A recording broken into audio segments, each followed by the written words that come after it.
इसलिए जो है अब ऐसा मजबूरी है। एनीवे, तो हम चर्चा कर रहे थे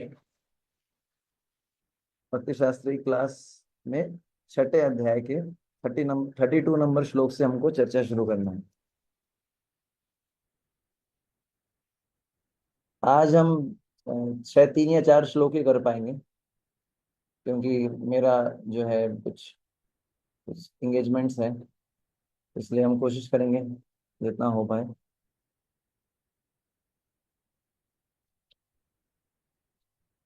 आत्मा ओपम येन सर्वत्र आत्मौपम्येन सर्वत्र समं पश्यति य अर्जुन समं पश्यति अर्जुन। सुखम वा यदि वा दुःखम सुखं वा यदि वा दुःखं स योगी परमो मतः। स योगी परमो मतः। इसका अनुवाद इस प्रकार है। हे अर्जुन, वह पूर्ण योगी है जो अपनी तुलना से समस्त प्राणियों की उनके सुखों और दुखों में वास्तविक समानता का दर्शन करता है। ठीक है। तो पिछले श्लोक में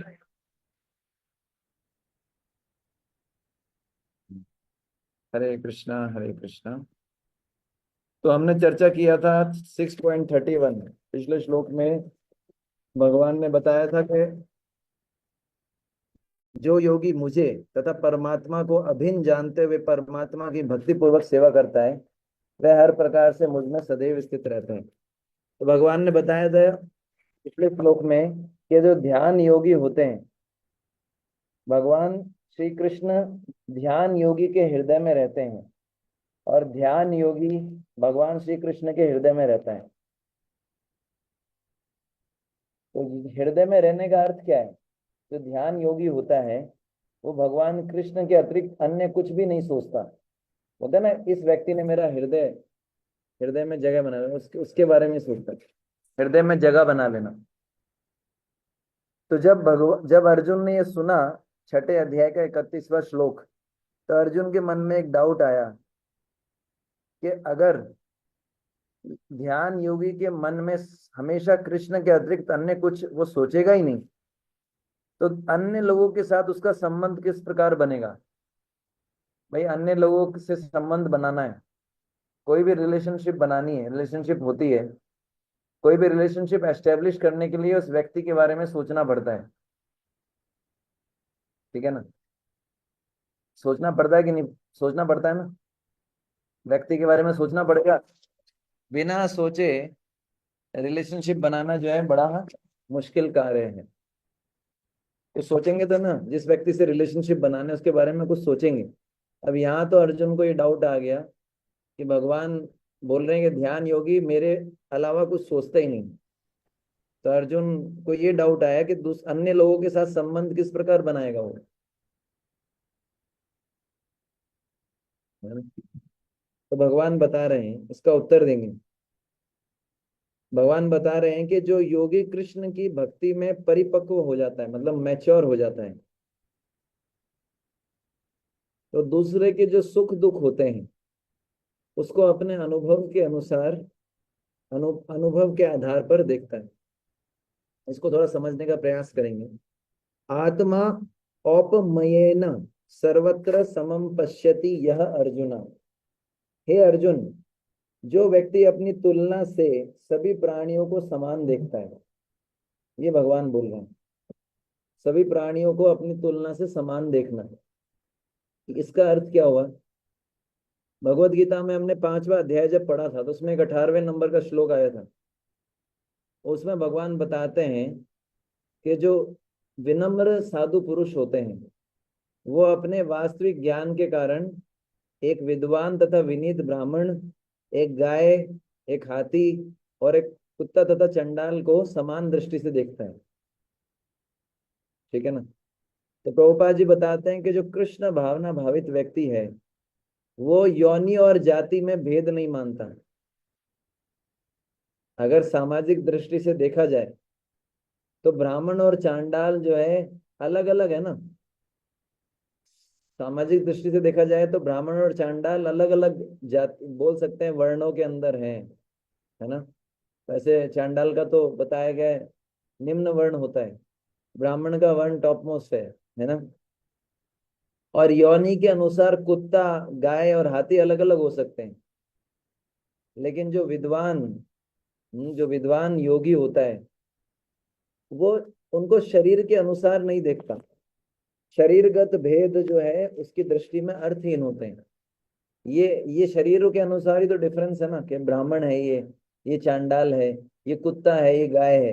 ये डिफरेंस किसके बेस पे है? शरीर के बेस पे है। ठीक है ना।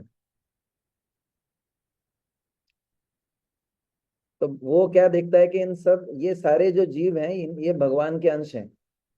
और भगवान सबके हृदय में परमात्मा के रूप में, चाहे कुत्ता है, चाहे गाय है, चाहे ब्राह्मण है, कोई भी। और भगवान कृष्ण बोलते हैं कि जितने भी प्राणी होते हैं, जिस योनि में वो जन्म लेते हैं, उन सबको बीज प्रदान कौन करता है? अहम बीज प्रदापिता, मैं बीज प्रदान करता हूँ। और जब आपने देखा होगा कि जनरली हमें द्वेष हो सकता है दूसरे लोगों से, लेकिन अगर एक ही फैमिली में, आजकल कलयुग में ये भी होने लग गया, लेकिन इन जनरल एक ही परिवार के लोग जो होते हैं, एक ही पिता की संतान है, कभी उनमें द्वेष हो जनरली देखा नहीं जाता। मतलब कितना भी होगा लेकिन अंत में मिल ही जाते हैं। जब परिवार की बात आती है तो एकजुट हो जाते हैं। समझ में आया? तो जो भक्त होता है सभी जीवों को अपने समान आदर करता है, किसी से द्वेष नहीं करता। क्यों?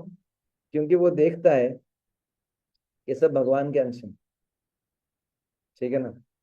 तो जो भक्त होता है, जब अपने से अधिक आदरणीय है, जो अपने से अधिक आदरणीय है उनको जब देखता है, ठीक है, जो अपने से अधिक आदरणीय है जब उनको देखता है तो उनको अपने से अधिक आदर करता है।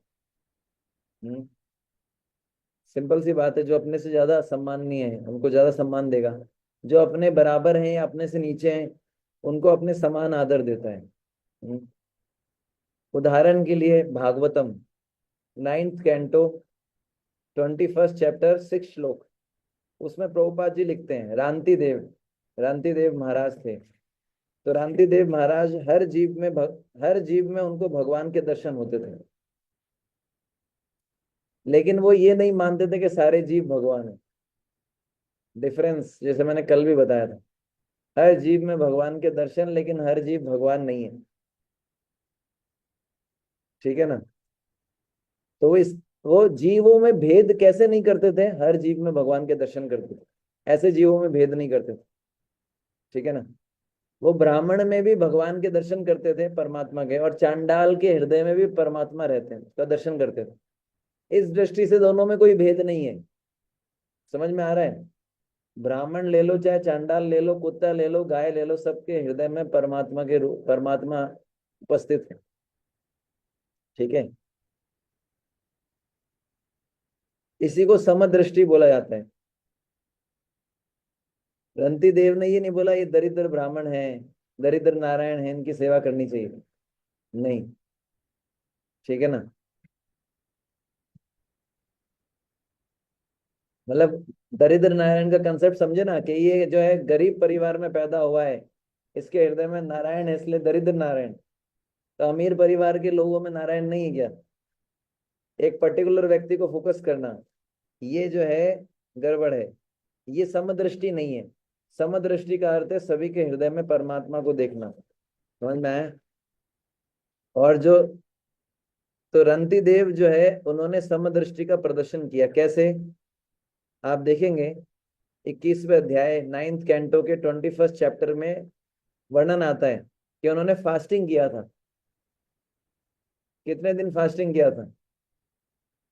48 दिन किया था। कितने दिन? 48 दिन। 48 डेज फास्टिंग किया था, मतलब निर्जल फास्टिंग किया था। सोचिए आप। अभी कलयुग में संभव नहीं है, क्योंकि सबका अन्नगत प्राण है। अन्न नहीं खाते तो हालत खराब हो जाती है। वो अलग अलग युग था। ठीक है ना। उन्होंने 48 डेज का फास्टिंग किया, और 48 डेज के बाद मान लीजिए आपने निर्जल व्रत किया हो और आपके सामने भोजन रख दिया जाए और आप प्रसाद पाने के लिए तैयार हो, बहुत सारा 56 भोग का प्लेट रखा जाए। हम्म। और उसी समय जो है, जब वो फास्टिंग ओपन करने वाले थे, सबसे पहले एक ब्राह्मण अतिथि उनके पास आए। उन्होंने अपने भोजन का कुछ हिस्सा उनको दे दिया, उनको आदर पूर्वक भोजन करवाया। फिर एक शूद्र आए, उन्होंने जो है ये देखा कि शूद्र भी कृष्ण के अंश हैं, और अंति देव ने उनको भी भोजन दे दिया। तो अब उनका भोजन, फिर एक चांडाल आए कुत्तों के साथ में, उनको फिर बचा हुआ भोजन दे दिया। हम्म। अब क्या बचा उनके पास? केवल जल। ठीक है ना। अब जल पीने वाले थे, एक और चांडाल आ गया, क्रांति देव जी ने वो भोजन भी, जल भी दे दिया। आप समझ पा रहे हैं? इसको बोलते हैं समदृष्टि। मतलब कृष्ण के अंश हैं सब, उन्होंने सब में कृष्ण के दर्शन किए। तो क्या हुआ? उनको हाई लेवल का बिहेवियर था उनका। तो जो भक्त होता है वो प्रत्येक जीव का आदर करता है, वो प्रत्येक जीव को कृष्ण से संबंधित देखता है कि ये सारे माम एव अंशो जीव लोके, सारे जीवों का भक्त आदर करते हैं। भक्त जो है सभी जीवों का आदर करते हैं। क्यों करते हैं? क्योंकि सबको भगवान से जुड़े हुए देखते हैं। ठीक है। इसलिए भगवान बोल रहे हैं, जो व्यक्ति अपनी तुलना से सभी प्राणियों को समान देखता है। समान देखने का अर्थ ऐसा नहीं कि समान व्यवहार किया जाए, समान देखने का अर्थ क्या है? सब में भगवान को देखा जाए, परमात्मा की उपस्थिति को देखा जाए। फिर आगे बोल रहे हैं, सुखम व यदि व दुखम स योगी परमो मतः। जो योगी अपनी तुलना से सुख तथा दुख भी समान देखता है, वह योगी सर्वोच्च माना गया है ना। जो योगी अपनी तुलना से सुख दुख भी समान देखता है, उसे सर्वोच्च माना गया है। अब इसका क्या अर्थ है? हम्म। प्रभुपाद जी लिखते हैं कि कृष्ण भावना भावित व्यक्ति पूर्ण योगी होता है। वह अपने व्यक्तिगत अनुभव से प्रत्येक प्राणी के सुख दुख से अवगत होता है। जीव के दुख का कारण ईश्वर से अपने संबंध का विस्मय होना है। सुख का कारण कृष्ण को मनुष्यों के समस्त कार्यों का परम भोक्ता, समस्त भूमि तथा लोकों का परम स्वामी, समस्त जीवों का परम हितैषी मित्र समझना है। पूर्ण योगी ये जानता है कि भौतिक प्रकृति के गुणों से प्रभावित बद्ध जीव कृष्ण से अपने संबंध को भूल जाने के कारण 3 प्रकार के तापों को भोगता है। और चूंकि कृष्ण भावना भावित व्यक्ति सुखी होता है, इसलिए वह कृष्ण ज्ञान को सर्वत्र वितरित कर देना चाहता है। क्योंकि पूर्ण योगी कृष्ण भावना भावित बनने के महत्व को घोषित करता चलता है, तो विश्व का सर्वश्रेष्ठ उपकारी एवं भगवान का प्रियतम सेवक है। तो भगवान के जो भक्त होते हैं, वो जानते हैं संसार के लोगों को कष्ट क्यों मिल रहा है, क्योंकि भगवान से अपने संबंध को भुला बैठे। और संसार के लोगों का कष्ट कैसे दूर होगा? भगवान से अपने संबंध को, जो कि पहले से संबंध है, उसको पुनः जागृत करना पड़ेगा। इसलिए वो प्रचार करते हैं। तो सबसे बेस्ट वेलफेयर एक्टिविटी क्या है? प्रीचिंग। सबसे बेस्ट हम जो किसी का भला कर सकते हैं, वो क्या कर सकते हैं? प्रचार करके। खाना खिलाना अच्छा है, कपड़े देना और भी अच्छा है। इसलिए आप सबको प्रचार में मदद करना चाहिए, सबसे बेस्ट वेलफेयर है। गोपियां बोलती हैं भगवान कृष्ण को भूरिदा जना। जो कृष्ण कथा का प्रचार करते हैं वो सबसे ज्यादा मैग्नानिमस है, भूरिदा जना। क्योंकि पूरे जो पूरा संसार है कृष्ण कथा के अभाव में दुखी है। तो कृष्ण कथा जो करते हैं वो क्या है? जो प्रामाणिक संप्रदाय में है, वो सबसे ज्यादा बड़े वेलविशर हैं। समझ गए? तो जो सर्वश्रेष्ठ योगी है ना, भगवत भक्त जो होता है, वो जीवों के कल्याण को देखता है। इसलिए वो हर हर जीव का मित्र है ना। अपने लिए तो सभी जीते हैं, लेकिन जो योगी होता है, सर्वश्रेष्ठ योगी यानी जो भक्त बोल सकते हैं, वो दूसरों के कल्याण के लिए जीता है। वो किसी से द्वेष नहीं करता।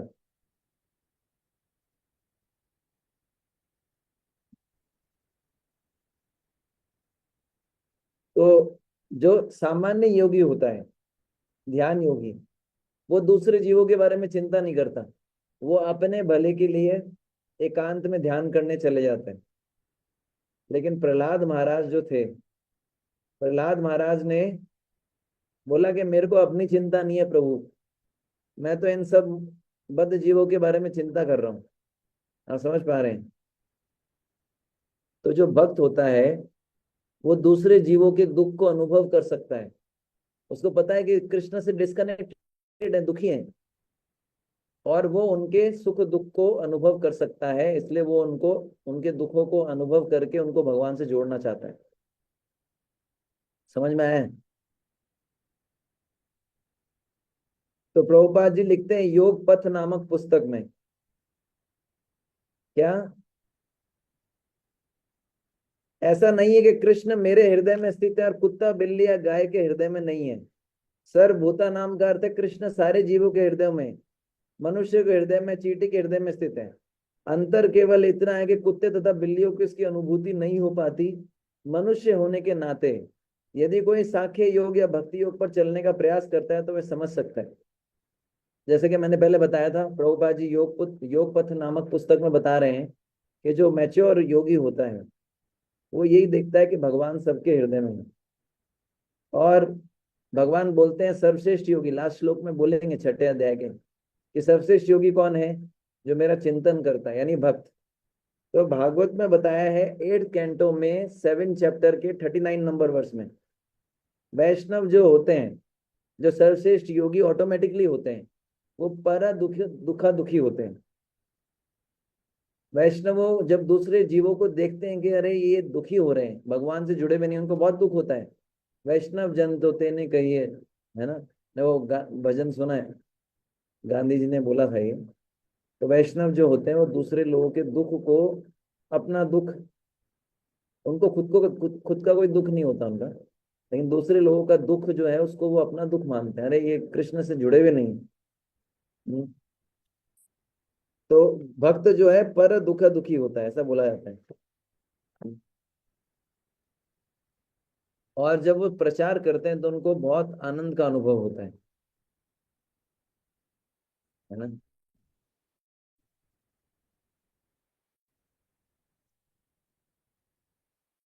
तो भक्त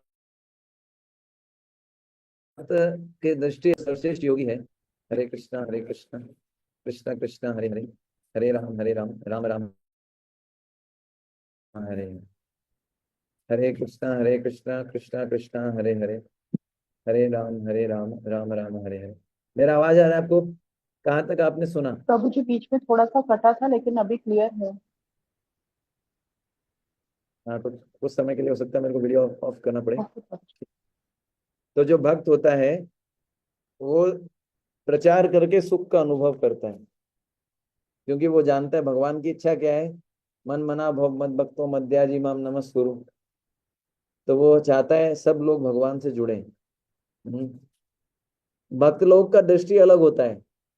अगर कोई सामान्य व्यक्ति देखे, उसके पास लैपटॉप है, गाड़ी है, बहुत अच्छा बंगला है, तो वो क्या सोचता है, अरे कितना खुश है ये। भक्त लोग देखते हैं अरे ये कृष्ण से जुड़ा हुआ नहीं है तो बड़ा दुखी है, बाहर से लग रहा है कि सुखी है, लेकिन अंदर से क्या है, वास्तव में दुखी है। तुमको दया आती है ऐसे लोगों पे, ठीक है? तो भक्त लोग प्रचार करके सुख का अनुभव करते हैं। जैसे प्रभुपाद जी थे, जब प्रभुपाद जी सुनते थे कि मेरी बुक्स का डिस्ट्रीब्यूशन हो रहा है तो उनको बड़ा आनंद आता था। उनका ऐसा एनर्जी आ जाता था, उत्साह आ जाता था। प्रभुपाद जी को लगता था ना। ऐसे ही हम देखते हैं गुरुवाष्टकम में बताया गया ना, क्या बताया गया? चतुर्विधा श्री भगवत प्रसाद स्वादान तृप्तान हरिभक्त संगान। कि जो जो गुरु होते हैं या जो भक्त होते हैं, जब वो देखते हैं कि सारे भक्त प्रसाद, स्वादिष्ट प्रसाद जो कृष्ण को अर्पित है वो भोजन ग्रहण कर रहे हैं, तो उनको बड़ा तृप्ति का अनुभव होता है। ठीक है? तो मैंने इस श्लोक में मोटा मोटा ये बताया, सार में, कंक्लूजन में भगवान कह रहे हैं कि जो योगी अपनी तुलना में समस्त प्राणियों के सुख को समान देखता है वही योगी परम है। हम्म। भगवान यही तो बोल रहे हैं, जो अपनी तुलना से समस्त प्राणियों के उनके सुखों और दुखों में वास्तविक समानता का दर्शन करता है ना? मैंने इस श्लोक में ये बताया था कि भक्त जो होते हैं वो सारे जीवों को आदर करते हैं, सब में भगवान का अंश देखते हैं, सबको भगवान के अंश के रूप में देखते हैं। मैंने उदाहरण दिया था रंती देव का। फिर मैंने बताया था कि जो योगी होता है वो अपनी तुलना में से सुख और दुख भी समान देखता है, उसको सर्वोच्च योगी माना गया है।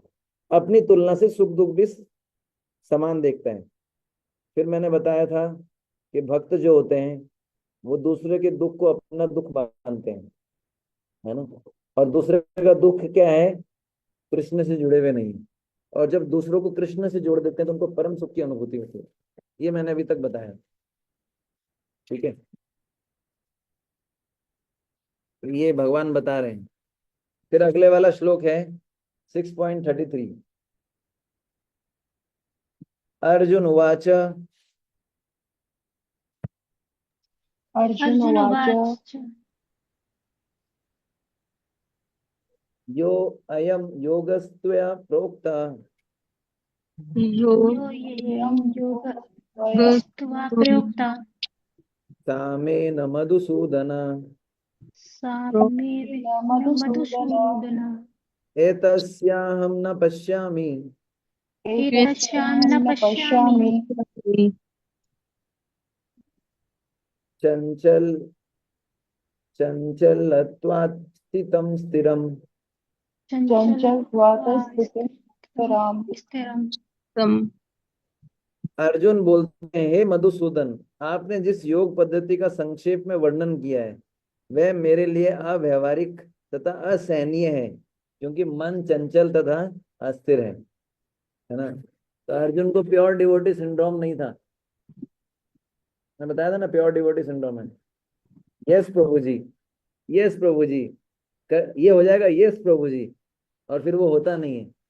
जब हम लेक्चर सुनते हैं ना, हाई फाई लेक्चर सुनते हैं, तो हमारे अंदर क्या आता है कि बस आज ही सब कुछ सरेंडर कर देते हैं, और फिर सरेंडर को सरेंडर कर देते हैं।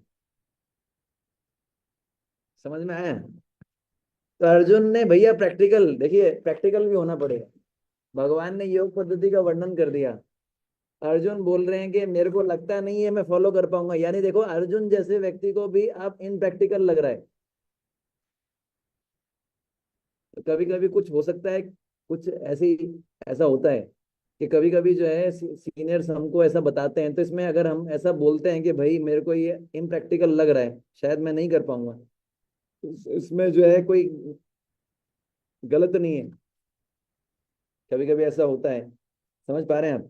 तो अर्जुन ने बोला कि हे मधुसूदन, आपने जो इस योग पद्धति का वर्णन किया है संक्षेप में, मेरे लिए प्रैक्टिकल नहीं है, और मैं इसको टॉलरेट नहीं कर सकता, असहनीय है।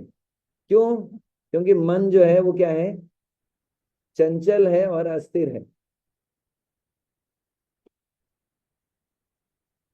ये जो अभी तक हमने वर्णन किया ध्यान योग का, भगवान ने बताया, ये प्रैक्टिकल नहीं है। पहले भी मैंने बता चुका है, पहले भी हमने चर्चा किया है कि ये प्रैक्टिकल नहीं है। कलयुग में एकांत स्थान ढूंढना पड़ेगा, किसी से बात नहीं करना है, निराश नहीं होना है, रिजल्ट्स नहीं आएंगे। कितना हमने डिस्कस किया किया था ना। तो आपको लगता है प्रैक्टिकल है? एकांत स्थान मिलना ही बहुत मुश्किल है कलयुग में, और वो भी फोन के साथ। क्या बिना फोन के हम रह सकते हैं? सबसे बड़ा चैलेंज तो ये है। एकांत में भी हम फोन लेके जाना चाहते हैं। हमारा एक रिट्रीट हुआ था, उसको बोलते हैं alone with Krishna and together with Krishna's devotee. Proper disciple है भूरीजन प्रभु, उन्होंने लिया था। Alone with Krishna together with Krishna devotee में पता है स्पेशल कैरेक्टरिस्टिक्स क्या था इस रिट्रीट का, इस संघ का? कि मोबाइल फोन यूज नहीं करना। हमको गोवर्धन के सामने बिठाया गया 2 घंटे तक, और मोबाइल फोन छोड़ के आना था रूम पे। और वो 2 घंटे इतने अच्छे निकले, मैं आपको बता नहीं सकता। हमको कुछ नहीं करना था, माला लेके जानी थी, पुस्तक लेके जानी थी, गोवर्धन के सामने बैठना है, गोवर्धन जी से प्रार्थना करनी है, अपने मन में जो भी विचार आ रहे हैं उनको लिखना है डायरी पे। डायरी मिली थी, और माला करना है, रीडिंग करना है, जो विचार आता है उसको लिखना है, फ्री फ्लो। और अंत में आधा घंटा डिस्कशन करने के लिए मिला था। क्या आनंद आया आपको बता ही नहीं सकता। आप समझ पा रहे हैं? इतना मजा आया, पता ही नहीं चला कि फोन के, ऐसा लग रहा था कि फोन के बिना भी हम जीवित रह सकते हैं। ठीक है। तो एनीवे, तो भगवान ने पिछले श्लोक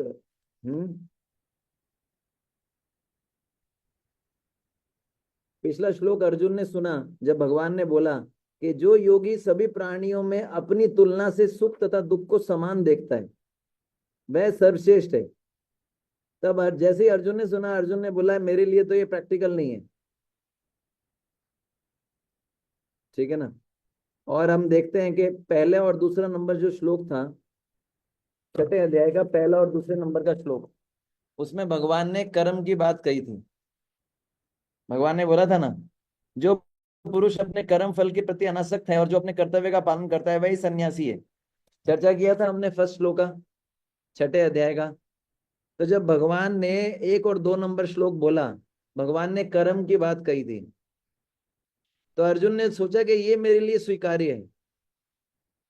जब भगवान ने कर्म की बात की फर्स्ट और सेकंड नंबर श्लोक में छठे अध्याय में, तो अर्जुन ने बोला ये मेरे लिए, ये मैं इसको स्वीकार कर सकता हूँ, ये थोड़ा प्रैक्टिकल लग रहा है।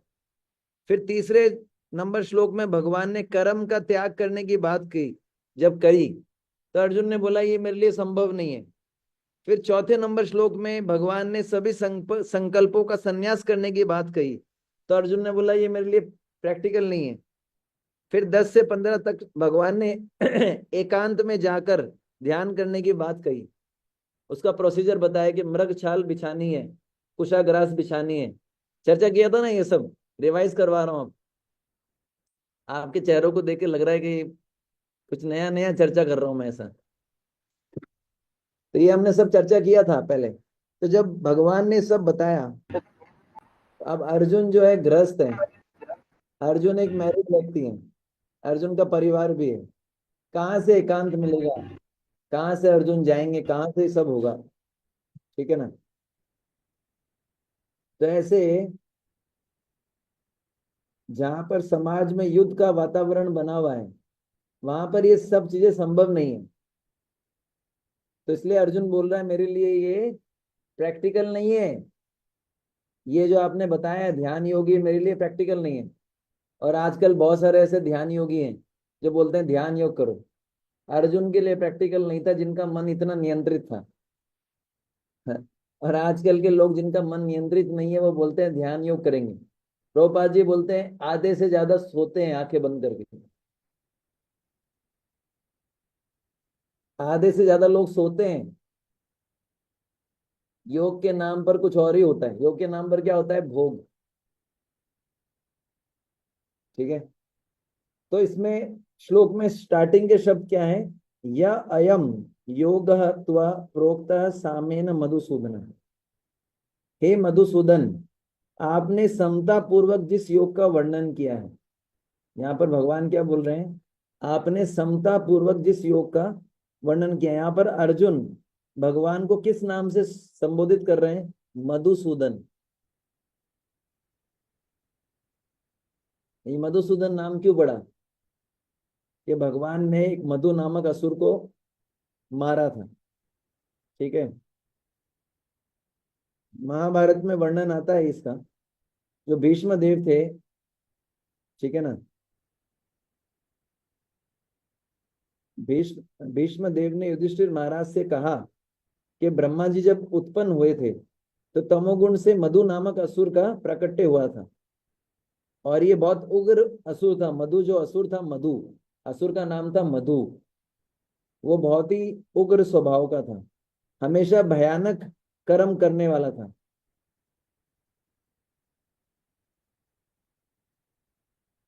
ठीक है ना। तो भगवान ने इस असुर का वध किया, इसलिए भगवान को मधुसूदन बोला गया है। मधुसूदन, सूदन मतलब वध करना, किसका, मधु का। और फिर शब्द यूज कर रहे हैं सामेन।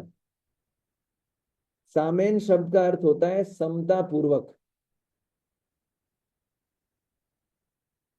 आपसे एक काम करते हैं, यहाँ पर आप लोग तो ठीक है, यहाँ पर बहुत सारे भक्त हैं जो बार बार अपना वीडियो ऑन ऑफ कर रहे हैं। हम एक फाइन रखते हैं, जितनी बार आप अपने मोबाइल को टच करेंगे ना वीडियो ऑन ऑफ करने के लिए, उतनी बार 500 रुपये आपको फाइन देना पड़ेगा, है ना। अभी हमने चर्चा किया मन कितना चंचल है, अभी कितने devotees bar bar on off, bar bar on off, है ना? तो सामेन शब्द का अर्थ क्या है? समता पूर्वक। समझ में आया? तो भगवान अर्जुन भगवान को कहना चाहते हैं, हे कृष्ण, आपने इस अध्याय में ध्यान योग का वर्णन इस प्रकार से किया है कि इस योग का भी परिणाम वही प्राप्त होता है जो परिणाम अन्य प्रकार के योगों से प्राप्त होता है। तो सामेण का अर्थ क्या है? समता पूर्वक। इसका अर्थ क्या है? जो अलग अलग प्रकार के जो योग हैं उसका परिणाम क्या है? अल्टीमेटली सारे योग का अर्थ क्या होता है? योग का अर्थ होता है भगवान से जुड़ना। योग का अर्थ है कि कृष्ण की प्राप्ति हो जाए। अल्टीमेट योग का लक्ष्य क्या है? कृष्ण की प्राप्ति हो जाए। तो सारे योगों से कृष्ण की प्राप्ति होती है। तो इस दृष्टि से सारे योग समान है। इसलिए अर्जुन बोल रहा है सामेन मधुसूदन। समझ में आया आपको? सामेन शब्द का अर्थ होता है समता पूर्वक, इक्वल, इक्वल, समान। समान क्यों बोला गया अर्जुन ने? यह अयम योगत्व प्रोक्त सामेन, के सारे जितने प्रकार के योग हैं उनका अल्टीमेट लक्ष्य क्या है? कृष्ण की प्राप्ति हो जाए। इसलिए बोला गया सामेन।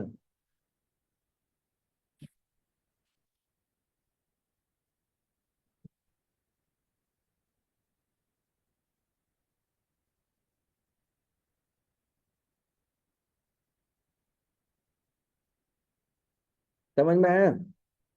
और सामेन शब्द का एक और अर्थ होता है। अगर यहाँ पर देखें, भगवान ने जो 4 श्लोक हमने डिस्कस किए, कौन कौन से? 29, 30, 31, 32। 29 नंबर श्लोक के अंदर भगवान ने कहा, जो व्यक्ति सर्वत्र परमात्मा को उपस्थित देखता है वह सर्वत्र समदर्शी है। यहाँ पर भगवान ने समता का चर्चा किया कि नहीं किया? समदर्शी यानी उसका विजन क्या है? सब में परमात्मा को देखता है। तो यहाँ पर आ गया ना सामेन, समता, इक्वलिटी।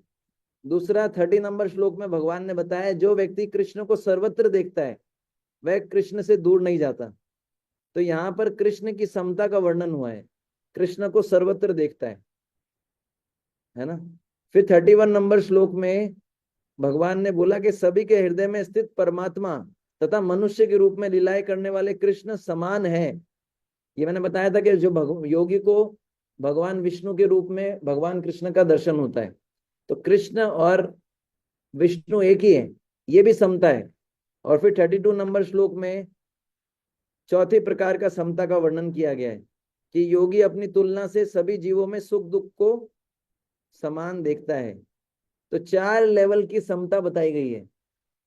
पहली जो समता है वो 29 नंबर श्लोक में बताई गई है, जो व्यक्ति सर्वत्र परमात्मा को देखता है वह सर्वत्र समदर्शी। दूसरे लेवल का, दूसरे टाइप का समता जो है 30 नंबर श्लोक में बताया गया है, जो व्यक्ति कृष्ण को सर्वत्र देखता है। पहला बताया गया था कि जो सर्वत्र परमात्मा को उपस्थित देखता है। फिर दूसरा बताया गया जो कृष्ण को सर्वत्र देखता है। फिर 31 नंबर श्लोक में बताया गया कि जो कृष्ण और विष्णु को एक देखता है। फिर 32 नंबर श्लोक में बताया गया कि योगी अपनी तुलना से सभी जीवों में सुख दुख को समान देखता है। तो ये 4 प्रकार से समता को समझाया गया है ना। सामेन शब्द का अर्थ होता है समता पूर्वक, यानी हर प्रकार के योग का अंतिम लक्ष्य क्या है? कृष्ण की प्राप्ति होना। इस दृष्टि से सारे योग समान हैं, समता, सामेण। ठीक है, ये समझ में आया? तो यहाँ पर हमने 2 शब्दों की व्याख्या की, मधुसूदन और सामेण। तो अर्जुन बोल रहे हैं, हे मधुसूदन, आपने समता पूर्वक जिस योग का वर्णन किया है, अभी तक जो आपने योग का वर्णन किया, ध्यान योग का, ठीक है ना, अभी तक जो आपने वर्णन किया है वो योग मैं नहीं साध सकता। क्यों नहीं साध सकता? क्योंकि यह प्रैक्टिकल नहीं है और मेरे लिए असहनीय है। क्यों? क्योंकि मन चंचल है। ठीक है ना। भगवान ने बोला था 19 नंबर श्लोक में, हमने डिस्कस भी किया था कि वायु रहित स्थान पर दीपक की जो लौ होती है वो हिलती नहीं है। मैंने बताया था ना, दीपक की लौ हिलती नहीं है। तो जो योगी होता है, योगी के, जिस योगी ने अपने मन को जीत लिया है उसकी स्थिति ऐसी होती कि उसका जो मन है वो हिलता नहीं है, कृष्ण के अलावा किसी विषय में जाता ही नहीं है।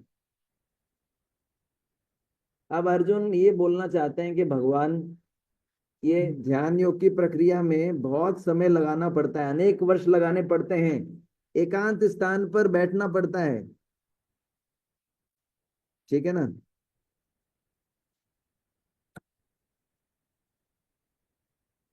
ये कुछ समय देके स्थिति प्राप्त नहीं हो सकती।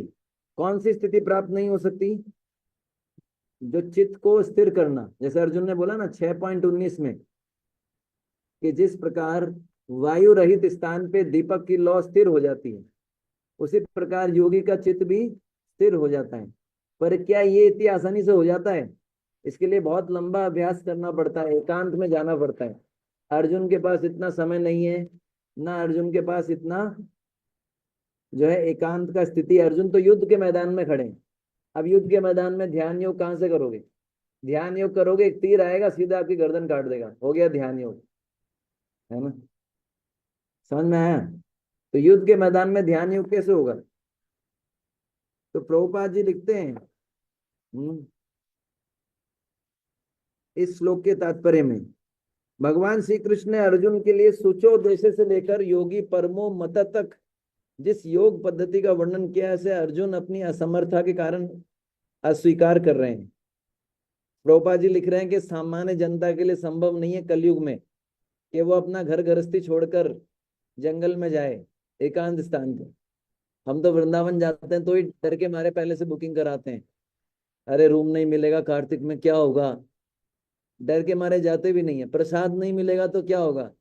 कभी कभी ये भी करना चाहिए, हमारे ब्रह्मचारी में होता है कि कोई रहने की जगह नहीं होती, कोई प्रसाद नहीं, जंगल में ले आके छोड़ दिया जाता है, बोले भिक्षा मांगो, घर घर जाके भिक्षा मांगो।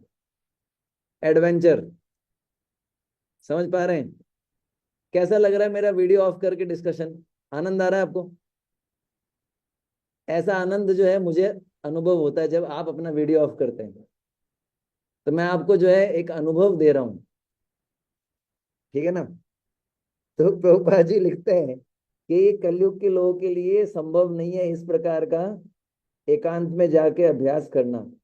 एकांत स्थान मिलेगा ही नहीं, और एकांत स्थान में चले भी जाओगे तो लोग एकांत में रहने देंगे, इतने फोन आएंगे, फोन को छोड़ के जाना पड़ेगा। तो प्रभुपाद जी इसके संबंध में लिखते हैं योग की पूर्णता नामक पुस्तक में, है ना। वास प्रभुपाद जी लिखते हैं, हम सोचते हैं कि हम अपनी स्थिति को बदल के मानसिक शांति प्राप्त कर लेंगे, ऐसी स्थिति प्राप्त कर लेंगे जहां पर कोई कष्ट नहीं होगा।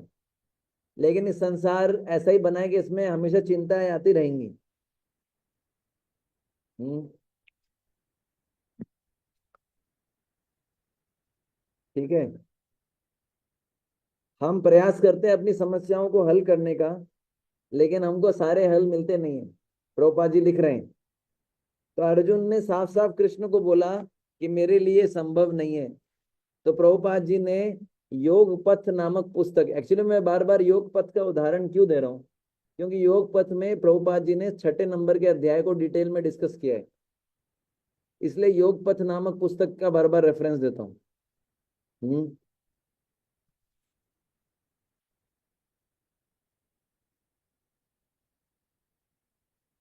और अष्टांग योग या ध्यान योग जिसका अर्जुन वर्णन कर रहे हैं, उसमें 8 स्टेप होती हैं। अष्टांग, यम नियम, आसन प्राणायाम, है ना, प्रत्याहार, धारणा, ध्यान, समाधि इत्यादि 8 स्टेप है, ठीक है ना। ये जो है प्रैक्टिकल नहीं है। अर्जुन जो है कोई सन्यासी नहीं है, कोई पंडित नहीं है, वो एक गृहस्थ व्यक्ति है, उनको अपने परिवार के पालन पोषण की भी चिंता है, ठीक है ना। तो इसलिए अर्जुन ने क्वेश्चन उठाया कि जो आपने बताया ये प्रैक्टिकल नहीं है, और उम्र भी इतनी लंबी नहीं है। ध्यान योग का अभ्यास सतयुग में लोग करते थे, जब उनकी आयु लाख वर्ष होती थी। तो बस 10,000 साल, 20,000 साल, 30,000 साल, 40,000 साल तपस्या कर लिया। अब ये जो स्थिति भगवान बता रहे हैं, ये कब बता रहे हैं? द्वापर युग में लोगों की आयु कितनी होती थी? 1,000 साल। तो ये प्रैक्टिकल नहीं है। और कलयुग में लोगों की आयु कितनी हो गई? 100 साल मैक्सिमम। वो भी मैक्सिमम 60-70 साल जाते हैं। तो ये बिल्कुल प्रैक्टिकल नहीं है। इसलिए कलयुग के अंदर क्या बताया गया है, कुछ नहीं करना। कलयुग केवल नाम आधारा, केवल नाम जप करके आप वो प्राप्त कर सकते हो जो हजारों हजारों साल करके प्राप्त होता था। तो ये श्लोक में बेसिकली अर्जुन ने भगवान को बोला है कि मेरे लिए अव्यवहारिक और असहनीय है। क्यों? मन बहुत चंचल है, अस्थिर है, और ध्यान योग में ब्रह्मचर्य का पालन और करना पड़ता है। और मैं से पहले बताया, लेकिन मैं फिर भी बता रहा हूँ। ध्यान योग की विधि में आपको खाने पड़ेंगे कंदमूल, उसमें पूड़ी छोला हलवा। लव को फीस्ट जो हम करते हैं ना, लव को नहीं, फीस्ट को जो हम लव करते हैं, वो ऑप्शन नहीं है। पेड़ के नीचे बैठना पड़ेगा, कोई एसी हॉल नहीं, कोई प्रोजेक्टर नहीं, कोई पीपीटी नहीं, और कोई डांसिंग नहीं, कोई कीर्तन नहीं। केवल ध्यान से बस आंखें बंद करना है ना। अब कितने लोग जगे रहेंगे इसमें, ये बहुत बड़ा चैलेंज है ना। आप में से जो ब्राह्मण दीक्षित भक्त हैं, कोई अगर होंगे, आपको पता है गायत्री जप करते हैं ना, गायत्री जप करते हैं, संध्या वंदन करते हैं, मैक्सिमम डिवोटीज सो जाते हैं। आप तो ये छोड़िए, हरे कृष्णा मंत्र को बोल बोल के उच्चारण करके जप करते हैं, उसमें सो जाते हैं। और अगर ध्यान करने के लिए बोला जाए तो क्या लगता है आपको? वो गहरी नींद में चले जाएंगे। हाँ, गहरी नींद यही होता है ज्यादातर। ध्यान योगी जो होते हैं सोते हैं, वो आंख आंख बंद करके आराम से। कलयुग में हमारे अंदर तमोगुण बहुत बहुत ज्यादा है। और ध्यान योग जो है, चलिए इसको छोड़िए, हम आगे वाले श्लोक पे चलते हैं। अगले वाला श्लोक बड़ा फेमस है, 6.34, है ना।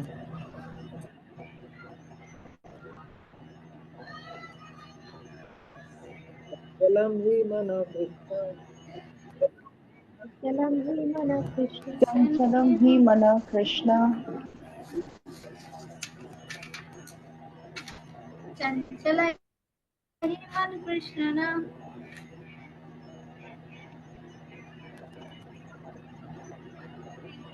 Prabhuji, you are not audible.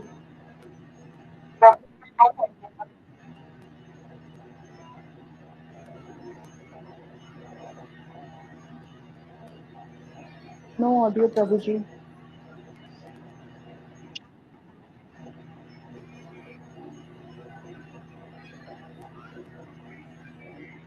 No, no.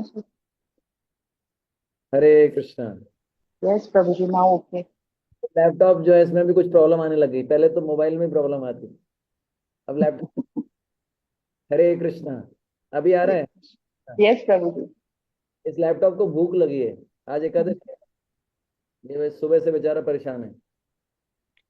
तो यहाँ पर क्या बोल रहे हैं, तस्याहम निग्रहम मन्ये तस्याहं निग्रहं मन्ये इव सुदुष्करम।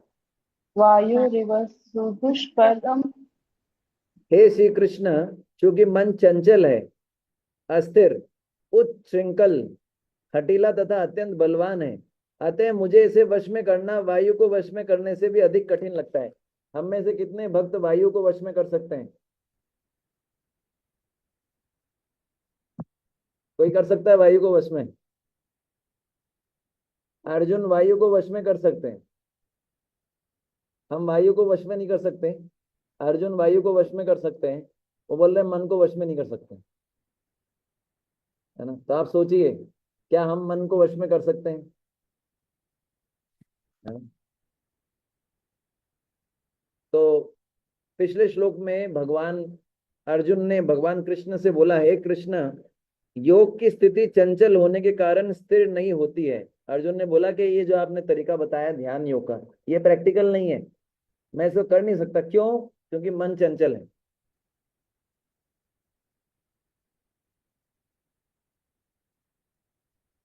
और फिर भगवान ने श्लोक संख्या 20 से लेकर 27 तक इसी बात पे जोर दिया कि मन को योगाभ्यास के द्वारा नियंत्रित करो। और अगर मन को योगाभ्यास के द्वारा नियंत्रित कर लिया जाए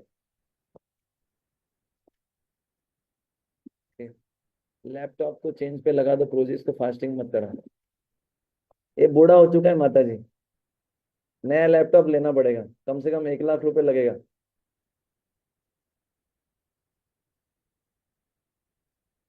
ठीक है ना,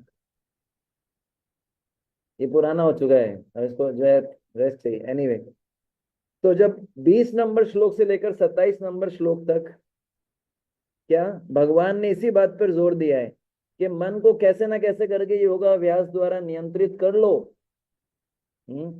फिर योग की स्थिति जो है योगी है ना, योगी की स्थिति चंचल नहीं रहेगी बल्कि स्थिर हो जाएगी। बार बार भगवान बोल रहे हैं मन को नियंत्रित करो, मन को नियंत्रित करो, ताकि आप स्थिर हो जाओ।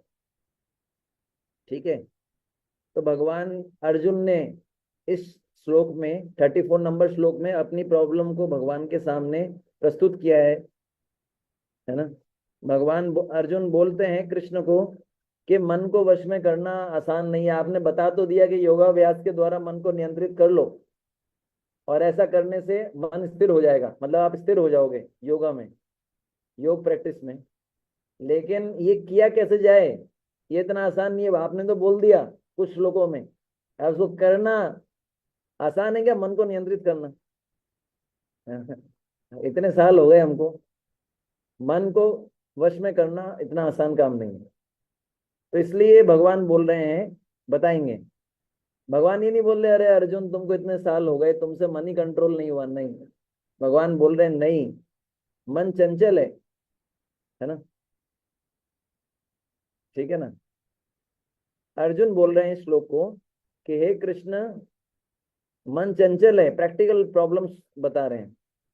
ठीक है ना, अब मन के बारे में थोड़ा डिस्कस करते हैं।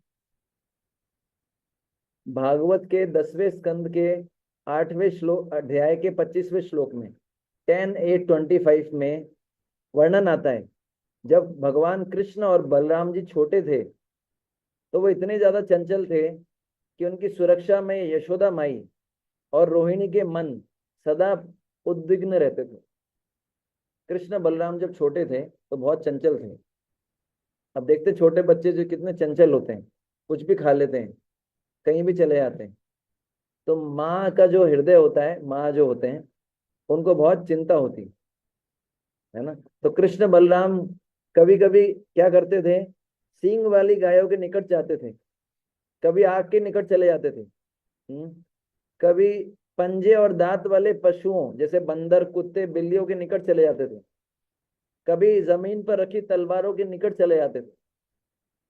तो यशोदा माता और जो रोहिणी माता थी, उनके मन जो है अत्यंत उद्विग्न हो जाते थे, चिंता में आ जाते थे। ठीक है ना, तो अर्जुन बोल रहे हैं कृष्ण से, हे कृष्ण, बचपन में तो आप भी अत्यंत चंचल थे, परंतु आपकी चंचलता के कारण माता यशोदा यशोदा को जो उद्विग्नता प्राप्त होती थी, वह उद्विग्नता तो सुख का एक रूप था, लेकिन जो जीव का जो मन है वो चंचल है, उसके कारण जीव को सुख प्राप्त नहीं होता, नरक की प्राप्ति होती। अर्जुन का भाव क्या है,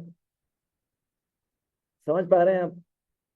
कृष्ण और बलराम जी जब छोटे थे तो वो छोटे बच्चे अलग अलग जगह जाते थे, तो उनकी माँ को चिंता होती थी, उनके मन उद्विग्न हो जाता था, अस्थिर हो जाता था।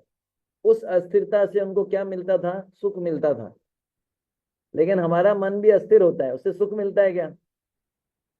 ये डिफरेंस है। ठीक है ना, तो पहला क्या है, मन चंचल है। चंचल मतलब एक जगह स्थिर नहीं रहेगा। जैसे आपने चंचल के उदाहरण में किसको देखा है, बंदर। बंदर को बहुत ज्यादा चंचल माना जाता है ना, बहुत ज्यादा चंचल माना जाता है। ठीक है, तो चंचल। फिर बोला गया प्रमाथी। प्रमाथी का अर्थ क्या है, शुद्ध करने वाला।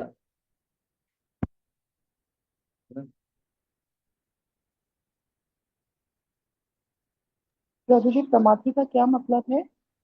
शुद्ध, शुद्ध का अर्थ होता है, इसको बोल सकते हैं कष्ट देने वाला या परेशान कर देता है। एक तो चंचल है, दूसरा क्या है, प्रमाथी। तो प्रमाथी का अर्थ बताया गया है शुद्ध करना, है ना?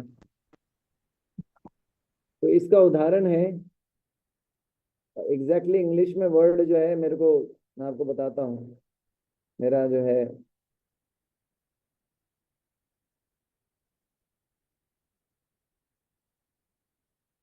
शुद्ध शब्द होता है, इसका मतलब होता है इम्पेशेंट, धैर्य नहीं है।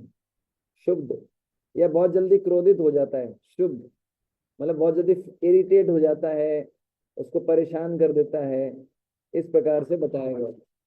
तो भागवत के छठे स्कंद के पहले अध्याय के 61वें और 62वें श्लोक में वर्णन आता है अजामिल का। अजामिल ने क्या देखा, एक जो शूद्र था, एक शूद्राणी का आलिंगन कर रहा था। ठीक है, ये देखने से अजामिल के मन में काम वासना जाग गई, है ना, जो, और उसका मन सम्मोहित हो गया। ऐसा नहीं था अजामिल को ज्ञान नहीं था, अजामिल को ज्ञान था, उसने समझाया अपने मन को। जैसे हमने डिस्कस किया था ना, मन को समझाता है योगी, समझाया उसने कि ये सही नहीं है, शास्त्रों के आदेश का पालन करना चाहिए। उसने प्रयास किया अपने ज्ञान और बुद्धि के बल पर मन को नियंत्रित करने का, काम इच्छाओं को वश में करने का, लेकिन मन को कंट्रोल नहीं कर पाया।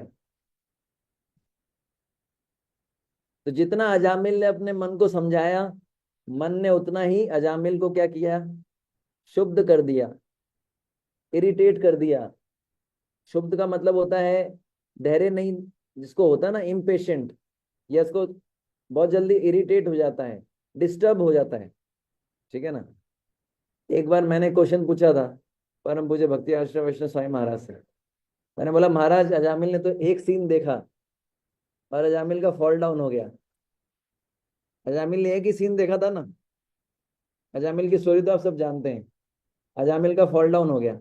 हमारा क्या होगा महाराज, हम तो सीन ही सीन देखते हैं। बाहर जाओगे आप, हर जगह आजकल इतने ऐड हैं, और हर ऐड में आप जानते हैं, महाराज ने बोला था बेटा तुम्हारा राइज अप कब हुआ था, जो तुम्हारा फॉल होगा। तुम पहले ही धसे हुए अंडरग्राउंड में। राइज होता तो फुल फॉल डाउन होता ना। तुमको लगता है तुम्हारा राइज हो गया है, लेकिन तुम तो पहले से ही फॉलन स्थिति में, उससे ज्यादा और क्या गिरोगे। समझ में आया आपको। तो मन जो है वो शुद्ध कर देता है, कितना भी समझाओ, मन बहुत जल्दी एजिटेट हो जाता है, डिस्टर्ब हो जाता है, डिस्टर्ब कर भी देता है। ठीक है, तो इसलिए पहला क्या है, चंचलम। प्रमाथि का अर्थ क्या होता है, पागल है, शुद्ध है। फिर है बलवड। बलवद का अर्थ होता है बलवान। मन के ऊपर तो क्या क्या बताया गया है। हम्म, मन इतना शक्तिशाली है। अवंती ब्राह्मण, भागवत के 11वें स्कंद में अवंती ब्राह्मण बोलते हैं, मन की ताकत इतनी ज्यादा है कि मन किसी के वश में नहीं आता और सब मन के वश में रहते। तो मन इतना शक्तिशाली है ना। इसका उदाहरण क्या है, रोज हम भगवान के बारे में सुनते हैं, रोज हम हरि नाम की महिमा सुनते हैं, लेकिन जैसे चैंटिंग करने बैठते हैं क्या होता है, कंट्रोल कर पाते हैं मन को, नहीं कर पाते। मन इतना बलवड़ है, बलवान है। जैसे अजामिल ने अपने मन को इतना समझाया, लेकिन फिर भी मन उनके वश में नहीं आया। इसको बोला जाता है बलवद। बलवद का अर्थ होता है बलवान, बहुत ताकतवर है। मन बहुत ताकतवर है। क्यों मन ताकतवर है, क्योंकि भगवान की शक्ति है। भगवान बोलते हैं इंद्रियों में मैं क्या हूं, मन हूं, मन। आगे आएगा गीता में, भगवान बोलते हैं इंद्रियों में मैं क्या हूं, मन। तो मन जो है भगवान की शक्ति है। मन को नियंत्रित करना बच्चे का खेल नहीं है, बच्चों का खेल नहीं है, बहुत इतना आसान नहीं है। फिर अगला शब्द है दृढ़। चंचलम ही मन कृष्णा प्रमाथि बलवत दृढ़। दृढ़ का अर्थ क्या है, ढीठ, या ये हटता नहीं है। दृढ़ का अर्थ है एक जगह जो लग गया फिर हटता नहीं है, हटीला। अजामिल ने वैश्या को देखा तो उसके मन में हमेशा वही चिंतन होता था, उसका मन हटता ही नहीं था। हमारे साथ क्या होता है, जैसे मान लीजिए किसी डिवोटी ने हमारा क्रिटिसिज्म किया, स्पेशली जब हम चैंटिंग करते हैं, तो हमारा मन हटता है क्या वहां से, उसी जगह लगे रहता है। जो भी हमारे वीक पॉइंट है ना वो सब चैंटिंग में आते निकल के, जो भी हमारी अटैचमेंट्स हैं, जो भी हमारी अवर्जन्स हैं, वो कहाँ आती है?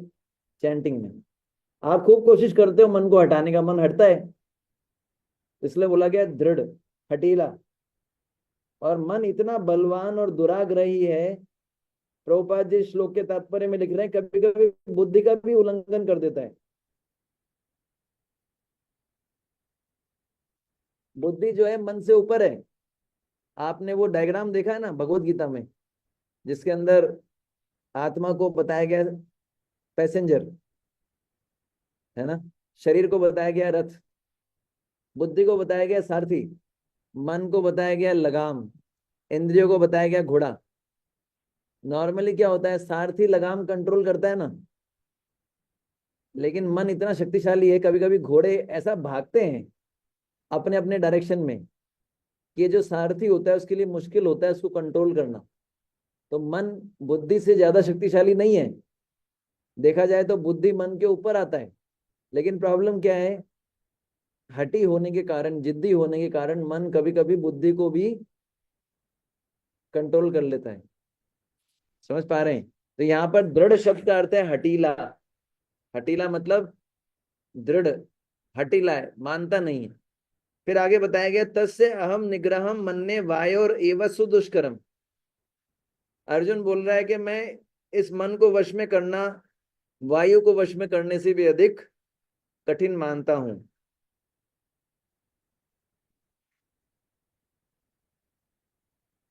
है ना?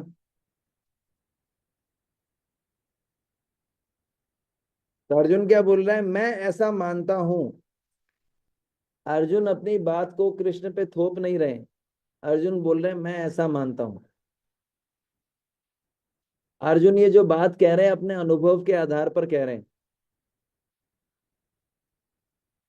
और वो जानना चाहते थे कृष्ण आप क्या मानते हैं। अर्जुन ये जो बातें बोल रहे हैं, चंचलम ही मना कृष्ण, वो अपने अनुभव के आधार पर बोल रहे हैं, और वो जानना चाहते हैं भगवान आपका क्या विचार है।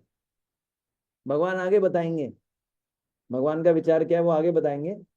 फिर क्या है, प्रभुपाद जी श्लोक के तात्पर्य में लिखते हैं, झंझावत को रोक पाना कठिन होता है, उस श्रृंखल मन को रोक पाना तो और भी कठिन है। झंझावत मतलब आंधी या तूफान। आंधी और तूफान को रोकना बहुत ही मुश्किल है। वायु, वायु, हमने चर्चा किया था ना, वायु को वश में करना कठिन है। क्या आप आंधी को रोक सकते हैं? टॉर्नेडोज का नाम सुना है आपने? टॉर्नेडो, टॉर्नेडो बोलते हैं। विदेशों के अंदर टॉर्नेडो आता है, इतना तेज हवा चलता है एकदम से सर्किल सर्किल के अंदर के गाड़ियां भी उड़ जाती हैं, घर उड़ जाते हैं। वायु को वश में कर सकते हैं? अर्जुन बोल रहा है कि अब सोचिए, टॉर्नेडो को वश में करना कितना कठिन है, और मन को वश में करना टॉर्नेडो को वश में करने से भी ज्यादा कठिन है। समझ जाइए कितना कठिन कार्य है। समझ में आया? और ये कौन बोल रहा है? अर्जुन बोल रहे हैं। और अर्जुन कौन थे? अर्जुन वो व्यक्ति थे जब वो स्वर्ग में गए तो उर्वशी जी ने उनको प्रपोजल दिया। ये अर्जुन जिन्होंने उनको बोल दिया उर्वशी जी को कि जो है मैं आपको अपनी माँ की दृष्टि से देखता हूँ, वो अर्जुन ये बोल रहे हैं। सोचिए आप, अर्जुन जैसे कैपेसिटी वाला व्यक्ति ये बोल रहा है कि मैं वायु को वश में कर सकता हूँ लेकिन मन को नहीं कर सकता। अब आप सोचिए हमारी क्या स्थिति होगी। हमारी कैपेसिटी तो वो है ही नहीं, पहली बात, है ना, ना हम वायु को वश में कर सकते हैं। अब बताइए किस व्यक्ति के साथ हम रह रहे हैं, सोचिए। मन, हमेशा 24 घंटे हम किसके साथ रहते हैं? मन। हम्म।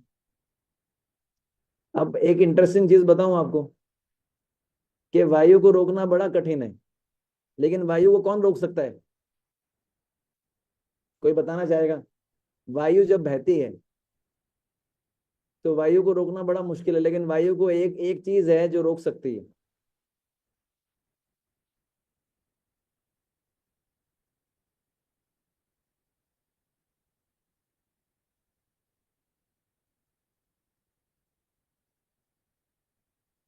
कोई आइडिया?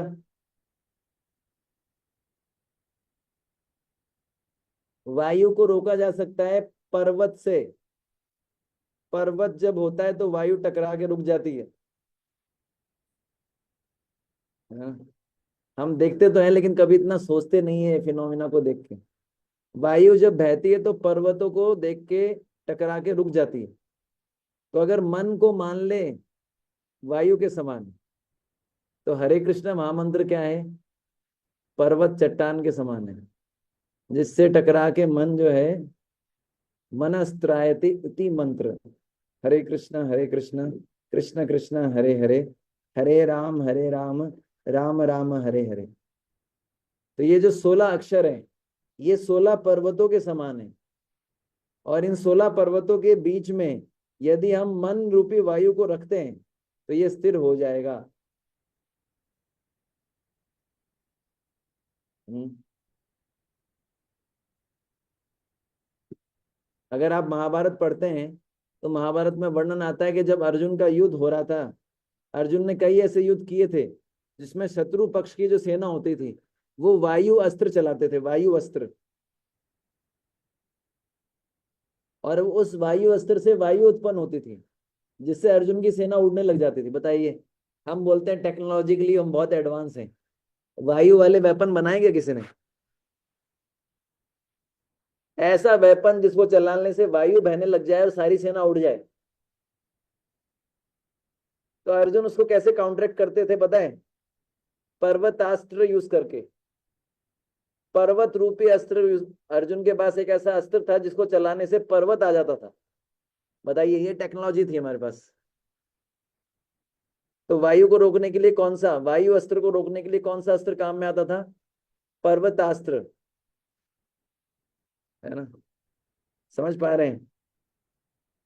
तो इसलिए जो है, मन को अगर वश में करना है तो इसका एक ही तरीका है, क्या? हरे कृष्णा कृष्ण कृष्ण हरे हरे, हरे राम राम राम हरे हरे। ठीक है, तो ये हमने चर्चा किया है। अब हम जो है 35 नंबर श्लोक पे चर्चा करेंगे। अब भगवान अर्जुन के क्वेश्चन को समझ के उत्तर देंगे। भगवान का जो आंसर है बहुत सेंसिटिव है। भगवान ने नहीं बोला अरे अर्जुन तुम ही नहीं वश में कर पा रहे हो, नहीं। भगवान ने बोला क्या? अब भगवान बोलना शुरू करेंगे। श्री भगवान वाच, श्रीभगवानुवाच संशय महाबाहो, असंशयं महाबाहो असंशयं महाबाहो, असंशयं महाबाहो दुर्निग्रह चलम, मनो दुर्निग्रहचलम् व्यासेन तु कौन्तेय, अभ्यासेन तु कौन्तेय वैराग्येण च गृह्यते। और इस प्रकार है। भगवान श्री कृष्ण ने कहा, हे महाबाहु कुंती पुत्र, निसंदेह चंचल मन को वश में करना अत्यंत कठिन है, किंतु उपयुक्त अभ्यास तथा विरक्ति के द्वारा ऐसा संभव। ये श्लोक बहुत इंपॉर्टेंट है। अभी तक आपको बहुत उबासियां आ रही है ना, तो ये श्लोक को थोड़ा ध्यान से सुनना है। अगर हम अपने मन को नियंत्रित करना चाहते हैं तो 2 चीजें भगवान ने बताई है। क्या? अभ्यास और वैराग्य। भगवान ने इसको स्वीकार किया कि भाई मन को नियंत्रित करना निश्चित रूप से आसान नहीं है, लेकिन कैसे आसान हो जाएगा?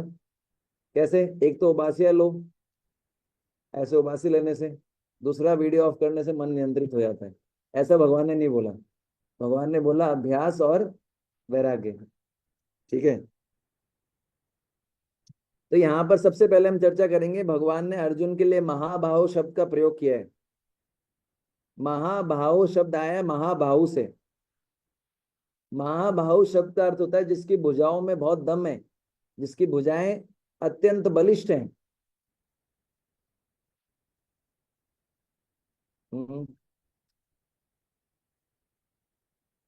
तो जब अर्जुन युद्ध करते थे तो ऐसे तीर बरसाते थे शत्रु सेना पे, ऐसे लगता था साक्षात यमराज आके नृत्य कर रहे हैं, इतने तीर छोड़ते थे, है ना? जिस समय प्रलय का जो समय होता है, प्रलय के समय में सारी प्रजा मारी जाती है काल के द्वारा। जब अर्जुन युद्ध भूमि में शत्रुओं को मारते थे तो जो शत्रु जो है वो मैदान छोड़ के भागने लगते थे। इसलिए अर्जुन को यहाँ पर बोला गया महाबाहो, जिसकी भुजाओं में बल है। और यहाँ पर शब्द आया दुर्निग्रह, ठीक है ना। निग्रह शब्द का अर्थ होता है पकड़ना या कैद करना। निग्रह शब्द का अर्थ क्या होता है? पकड़ना या कैद करना। उसके आगे क्या लगा दो? दुर्निग्रह। तो भगवान बोल रहे हैं अर्जुन, तुम महाबाहो हो, मैं जानता हूं तुम्हारी भुजाएं किसी भी व्यक्ति को पकड़ सकती हैं, चाहे वो कितना भी शक्तिशाली हो। परंतु मन जो है, तुम्हारे लिए मन को पकड़ पाना क्या है? दुर्निग्रह। निग्रह का अर्थ है पकड़ना, दूर लगा दिया मतलब संभव नहीं है। समझ गए? मन इतना अधिक बलवान है कि अर्जुन जैसे बलिष्ठ भुजाओं वाले लोग भी मन को पकड़ नहीं सकते। और भगवान बोल रहे हैं असंशयम, इसमें कोई डाउट नहीं है। भगवान बोल रहे इसमें कोई डाउट नहीं है। हम्म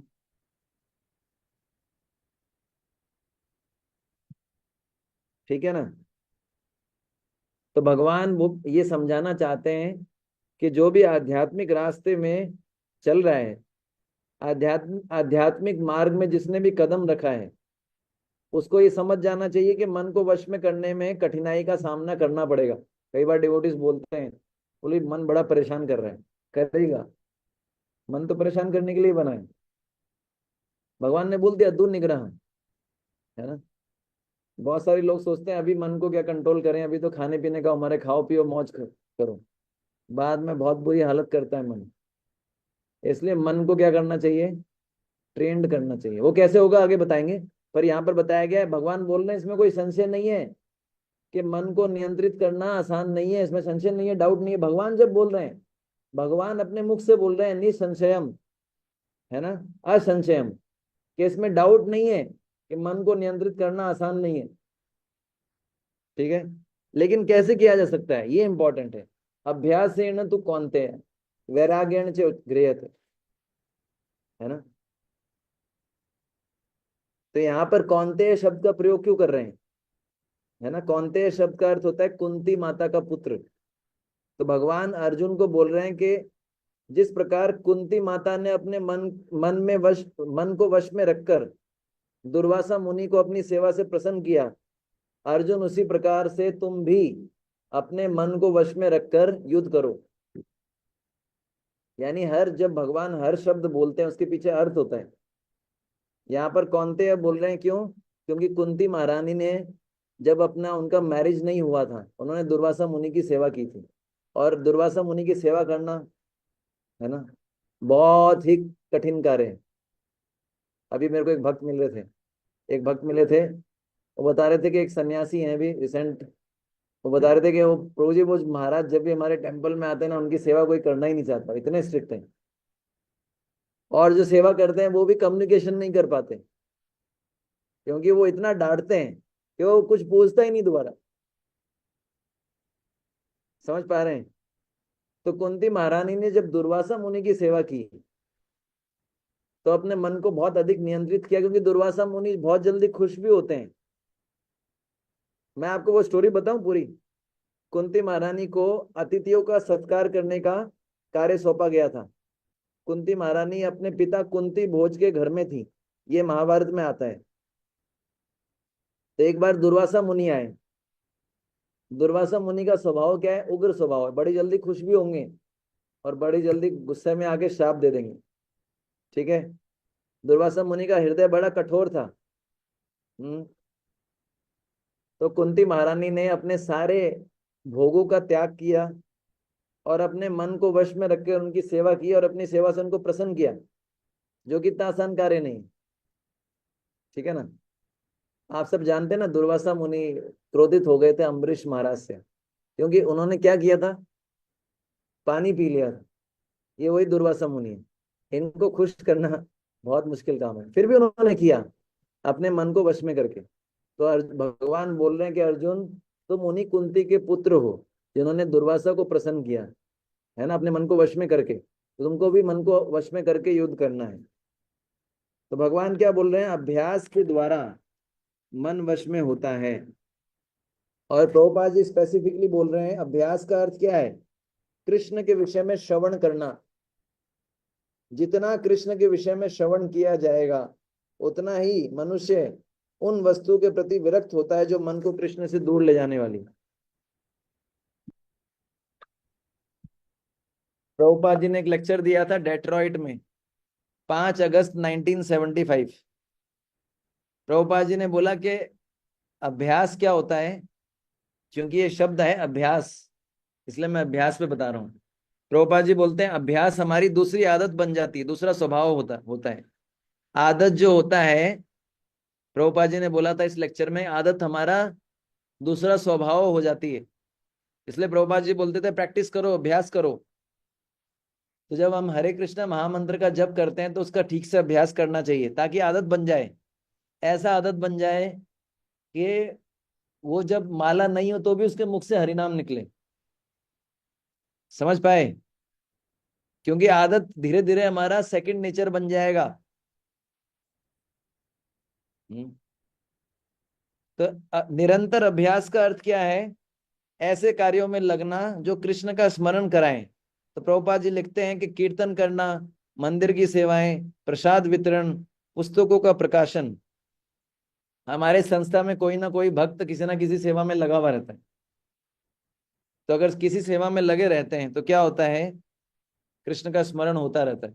अभ्यास। और फिर सेकंड क्या है? वैराग्य। ठीक है ना? अभ्यास का अर्थ है ऐसे कार्य करना जिससे कृष्ण में मन लगे। वैराग्य का अर्थ है ऐसे कार्य ना करना जो कृष्ण भक्ति में बाधा उत्पन्न हो। हम्म। तो प्रभुपाद जी लिखते हैं योग की पूर्णता पुस्तक में कि वैराग्य का अर्थ क्या है? हम्म। मतलब इसको बोला जाता है डोंट्स। तो भगवान ने पहले ही बताया है, ना ज्यादा खाना है ना कम खाना है, ना ज्यादा सोना है ना कम सोना है ना? बहुत स्वादिष्ट नहीं खाना है। वैराग्य का अर्थ एक प्रभुपाद जी ये भी लिखते हैं कि जो चीजें आपको कृष्ण से दूर ले जाएं उनका उनसे वैराग्य ले लेना चाहिए। कई बार जो हमारा फोन होता है ना, तो वो इस प्रकार से कृष्ण से दूर ले जाता है। इसलिए जो है फोन का उपयोग लिमिटेड करना चाहिए, स्पेशली रात के समय सो जाना चाहिए टाइम पे। ठीक है ना? तो जो वस्तुएं कृष्ण से दूर ले जाती हैं उनसे वैराग्य ले लेना चाहिए। और कृष्ण के विषय में श्रवण करना, कृष्ण की सेवाओं में लगना, इसको बोला जाता है अभ्यास। वैराग्य मतलब उन वस्तु से दूर होना जो कृष्ण से दूर ले जाती हैं।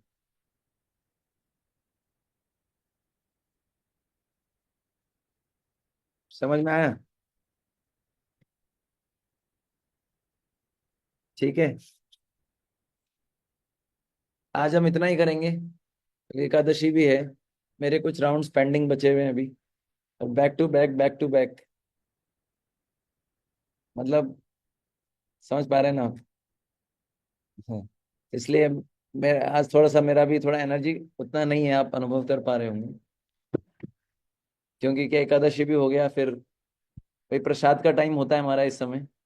लेकिन वो मेरे को स्किप करना पड़ता है क्योंकि वो प्रसाद भी 8 बजे होता है, फिर वो क्लास नहीं हो सकता। इसलिए अब जो है फिर मैं बचा खुचा जो कुछ मिल जाता है वो खा के काम चला लेता हूँ। ठीक है। तो आज हमने 35 तक किया।